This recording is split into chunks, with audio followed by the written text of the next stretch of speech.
The Constitution 131st Amendment Bill 2026 proposes significant changes to the size and composition of state legislative assemblies by restarting the process of delimitation and removing the long-standing constitutional freeze in effect since 1976 on a readjustment of seats based on population. Now, this bill will be introduced in a special session of the Parliament, which will commence on April 16th. The proposed amendments, in effect, means that state assemblies will see a change in the total number of their seats, depending on the population changes, and constituency boundaries within states will also be redrawn as a part of the delimitation exercise. This Constitution Amendment Bill stated.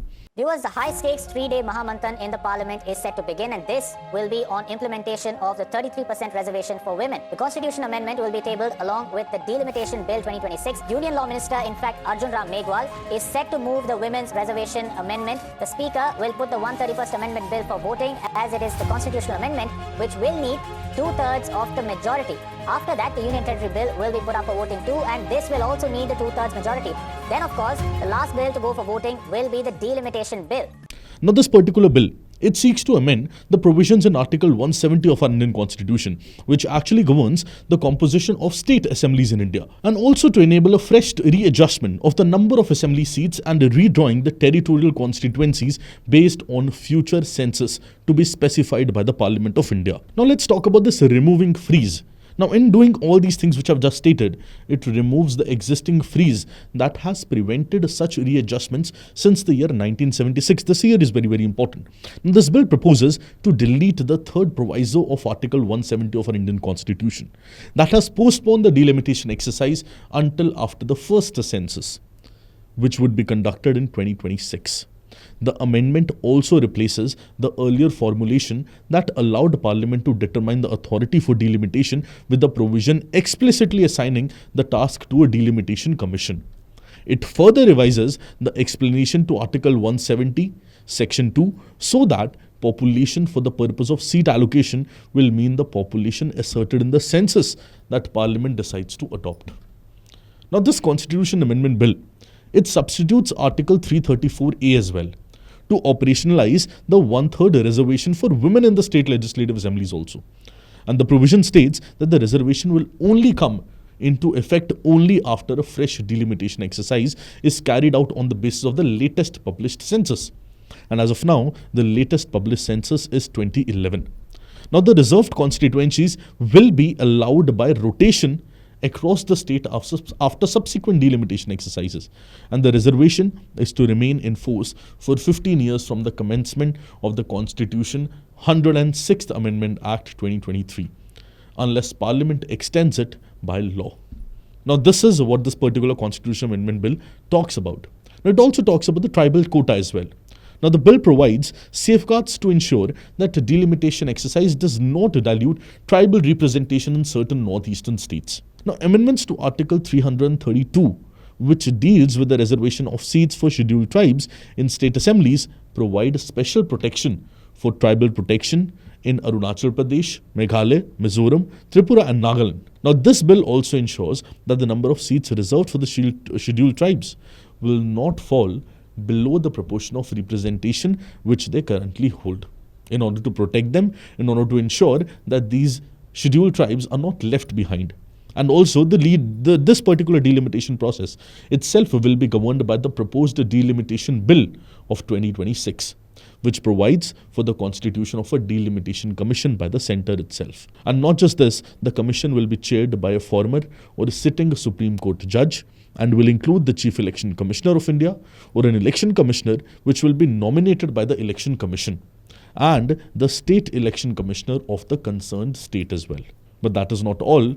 Each state will also have 10 associate members, which means 5 Lok Sabha members and 5 state legislatures which may assist the commission but will not have voting rights in its final decisions. So they might assist the commission in taking decisions, but they will not have the final voting right and they won't have a say in the final decisions. And the commission will determine the number of Lok Sabha seats allocated to each state and the union territory. They will decide the total strength of the state assemblies. They will redraw the parliamentary and assembly constituencies, and they will identify seats to be reserved for scheduled caste, scheduled tribes, and women in each of the state legislative assemblies. Also, draft proposals will be published for public consultation first, and then objections before being finalized, the delimitation bill also said, will be taken. And once the Commission's orders are published in the Gazette of India, they will have the force of law and cannot be challenged in court. Again, a very, very important provision. Now, the new constituency boundaries will come into effect for elections held after the Commission issues its final orders, the bill has added. And which is why all these changes will come after the Delimitation Commission has come up with its final orders. Only the elections are held after that will be including all the changes which have been put in place in that particular order. Now, since we are very much clear about this Constitution Amendment Bill, this Delimitation Bill, and the reservation for women in the state legislative assemblies, let us try to understand a bit about the background story. And let us try to understand what do you mean by this delimitation process. Now, delimitation is the process of fixing or redrawing the boundaries of territorial constituencies for the Lok Sabha and state legislative assemblies to ensure that each seat represents a roughly equal number of voters. That is what we call as delimitation. An objective of delimitation is to operationalize the democratic principle of a one person, one vote and one value by adjusting boundaries as population densities shift over a period of time. Now, let's understand about the constitutional mandate of delimitation in our country. Article 82 of our Indian Constitution mandates Parliament to enact a delimitation act, and this act will be enacted after each census. And also, it will be helping in readjusting Lok Sabha seat allocation to states and dividing states into territorial constituencies. Then, Article 170 provides for a similar readjustment of seats and constituencies in state legislative assemblies as well. And then there is a Delimitation Commission. Now, Delimitation Commission is a high-powered independent body appointed by the central government, consisting of 3 members, which I've already told you. There will be a chairperson who will be a serving or a retired Supreme Court judge. Then there will be the Chief Election Commissioner or an election commissioner nominated by them or nominated by the Election Commission, and then the State Election Commissioner of the concerned states. Now, the orders of the Commission have the force of law, which I've already stated, and they cannot be challenged in any court of law. Again, this is something which we have already discussed. Now, its orders are presented to the Lok Sabha and then the state legislative assemblies, but they cannot be modified, which means their orders are final, their orders are binding. And it has been set up 4 times till now, till March 2026, that is one in 1952, second in 1963, third in 1973, and fourth in 2002. Now, the freeze on delimitation is a very important topic which a lot of places is talked about. See, the 42nd Amendment Act of 1976, it froze the total number of seats in the Lok Sabha on the 1971 census to ensure that the states implementing population control measures, primarily the southern states, were not penalized with the reduced political representation. And then came the 84th Amendment Act of 2001, which extended the freeze on the total number of seats until the first census after 2026. Now, while the 2002 Commission, it redrew internal boundaries within the states based on 2001 census, the interstate allocation of the seats, it remained based on 1971 data. This is what we call as a 1976 freeze. Now, there is a case of judicial review on this as well. And in the Kishore Chandra Chhagan Lal Rathod case, 2024, the Supreme Court of India held that an order by the Delimitation Commission can be reviewed if it is clearly arbitrary and violates constitutional values. So, which means what we have read earlier, that it cannot be challenged in any court of law, that is not totally true. Because Honorable Supreme Court of India has clearly stated that the Delimitation Commission order can be reviewed if it is clearly arbitrary and if it violates constitutional values. So it can be reviewed by the court of law. That is for sure. Now, there have been several concerns raised by different areas or different agencies with respect to this delimitation exercise. And one of the biggest amongst them is the demographic penalty, which especially southern states are talking about. Now, southern states like Tamil Nadu, Kerala, Andhra Pradesh, Telangana, Karnataka, they have successfully implemented national population control policies. Now, delimitation, which is strictly based on current population figures, will reduce their seat shares, effectively punishing them for their developmental success, while rewarding northern states with higher fertility rates. Example, basing delimitation solely on population would give Kerala 0% seat increase, Tamil Nadu 26%, and Madhya Pradesh and Uttar Pradesh 79% each.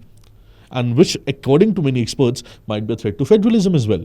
Which means a significant shift of parliamentary seats toward the northern states could undermine India's federal character, potentially enabling northern states to form government or pass constitutional amendments without southern consensus.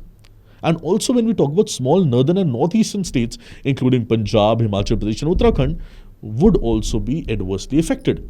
And there will be a fiscal disadvantage as well because of this particular problem. Since population is a very key criteria for tax devolution in the Finance Commission's formula, southern states fear that they will continue to contribute higher revenues, but they receive even less political and financial say. And which is why this is a problem. Now, there is a risk of gerrymandering as well, which means there are concerns that redrawing boundaries could be manipulated to favor specific political parties or communal blocs, packing or cracking opposition voters as highlighted by opposition parties in recent regional delimitation in J&K as well. And also it might increase in political and regional tensions also. See, the exercise risks deepening the north-south divide, that is sure, with southern states leaders calling it as Damocles sword and forming joint forums to oppose population-only criteria. And this has raised fears of political disenchantment, which demands to extend the freeze such as until 2056 and potential federal deadlocks. Also, it might be a very big operational strain as well. See, increasing the Lok Sabha members' strength to 800 plus members as proposed to prevent any state from losing seats raises questions about the efficacy of parliamentary debates as well and the quality of deliberation in a much larger house. See, the accelerated delimitation exercise is a double-edged sword which we can very clearly see that seeks to fulfill a democratic mandate for women's empowerment, of course, but without destabilizing cooperative federalism. That should be the mantra, that women empowerment should be done, that it should be done without destabilizing cooperative federalism in the country. See, the success, it is actually dependent on moving forward with a purely population-centric model towards a weighted formula that recognizes developmental performances as well. So rather than just going for a total population-based measure, a developmental performance indicators should also be included, ensuring that India's democratic expansion, it remains inclusive at all levels. And it should be politically, economically, socially accepted all across all the regions, whether it be north, whether it be south, whether it be northeast, whether it be east, whether it be west, whether it be the center of the country. I hope you gained a new perspective from this session. Do let me know what are your views, and this Constitution Amendment Bill, will it be good for the southern states or bad for the southern states? What are your viewpoints? Do let me know in the comment section. I'll be very happy to read them. All the very best and have a beautiful day. Thank you.